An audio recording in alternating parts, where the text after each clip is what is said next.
মণ্ডলী, এবার আপনাদের একটি গল্প শোনাবো। গল্পটি একটি ছেলে এবং একটি মেয়ের গল্প। ছেলেটির নাম শিপন আহমেদ, মেয়েটির নাম মেরিনা মুস্তারি। ঘটনাস্থল মাগুরা জেলার ভায়ানার মোড় বাস স্ট্যান্ড। বাস স্ট্যান্ডে দাঁড়ানো শিপন হঠাৎ দেখলেন একটি সুন্দরী মেয়ে একটি ছেলের হাত ধরে রিক্সা থেকে নামছে। মেয়েটিকে দেখেই শিপনের প্রচন্ড ভালো লেগে যায়।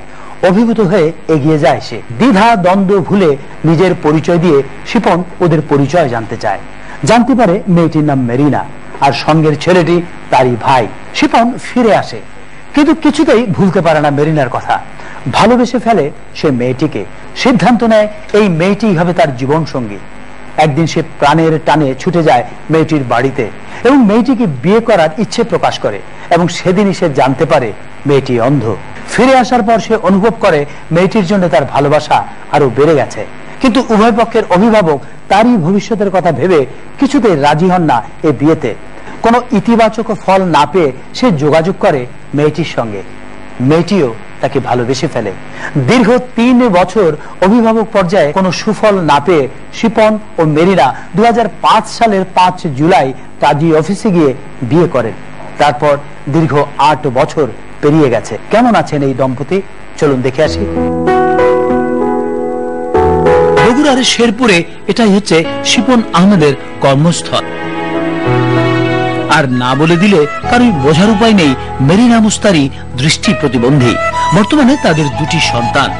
সংসারের যাবতীয় কাজ তিনি নিজের হাতেই করেন। ছেলে মেয়েদের দাঁত ব্রাশ করা থেকে শুরু করে স্কুলের পোশাক পরিয়ে স্কুলের ব্যাগ গুছিয়ে দেওয়া পর্যন্ত সবই করেন নিজের হাতে।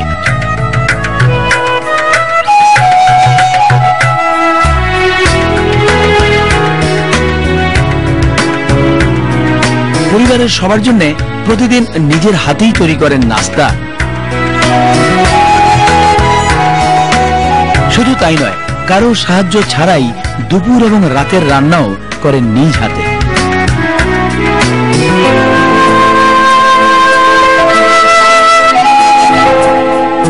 খাওয়ার টেবিলেও সবাই বসেন একসঙ্গে। কখনো দুজনে বারান্দায় বসে গল্প করেন। স্ত্রীকে পত্রিকা পড়ে শোনান স্বামী। তারপর অবসরে স্ত্রী সন্তান নিয়ে বেড়াতে যান পার্কে, কাটান কিছু আনন্দময় মুহূর্ত।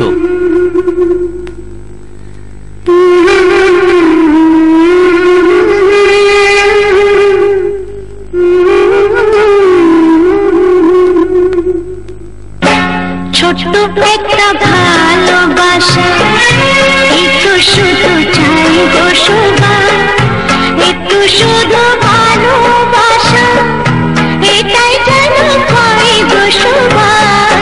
ছোট্ট একটা ভালোবাসা, একটু শুধু চাই গো শোভা, একটু শুধু ভালোবাসা, এটাই যেন পাই গো শোভা। ছোট্ট একটা ভালোবাসা। দর্শক মন্ডলী, আজকে আমরা এই সুখী দম্পতিকে আমন্ত্রণ জানিয়েছি এই মঞ্চে। আসছেন শিপন এবং মেরিনা।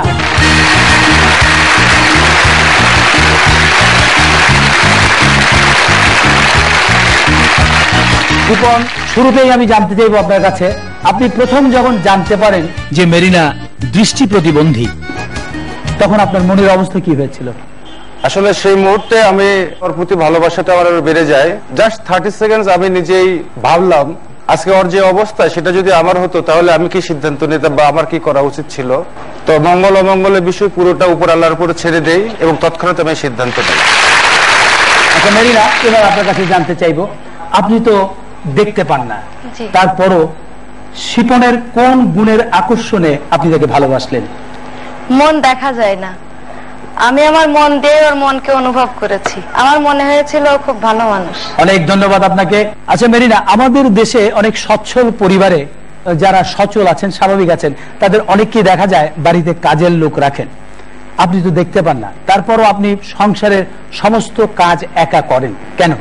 আমি আমার সংসারটাকে নিজের হাতে সাজিয়ে গুছিয়ে রাখতে চাই, আর আমার অক্ষমতা যেন আমাকে বা আমার স্বামী সন্তান কাউকে কোনো কষ্ট না দেয়, এজন্যই মূলত আমি সবকিছু নিজের হাতে করি। মানে আপনি কারো করুণার পাত্র হতে চাননি? জি।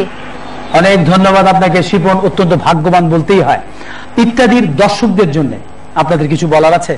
ইত্যাদি সমাজের অসঙ্গতিগুলো যেভাবে তুলে ধরে, বিশেষ করে আমাদেরকে নিয়ে যেভাবে ভাবে, এজন্য ইত্যাদিকে আমি স্যালুট জানাই। অনেক ধন্যবাদ আপনাকে। আমি বলতে চাই, বাহিরের রূপটাকে নয়, সবাই যেন অন্তরটাকে বোঝার চেষ্টা করে। মানুষের ভেতরটা হচ্ছে আসল। জি। শিপন? আসলে ভালোবাসায় হচ্ছে দুটি মনের সবচেয়ে বড় বন্ধন। আমি আমার ভালোবাসা দিয়ে স্ত্রীকে জয় করেছি। আমি তাই মনে করি প্রতিটি স্বামীদেরই উচিত তার স্ত্রীকে যথাযথ মর্যাদা দেয়া, ভালোবাসা এবং বিশ্বাস রাখা। অনেক ধন্যবাদ। ইত্যাদি অনুষ্ঠানের পক্ষ থেকে আপনাদেরকে অনেক অনেক অভিনন্দন। আমরা চাই আপনাদের এই দাম্পত্য জীবন আরো অনেককেই অনুপ্রাণিত করবে। ধন্যবাদ।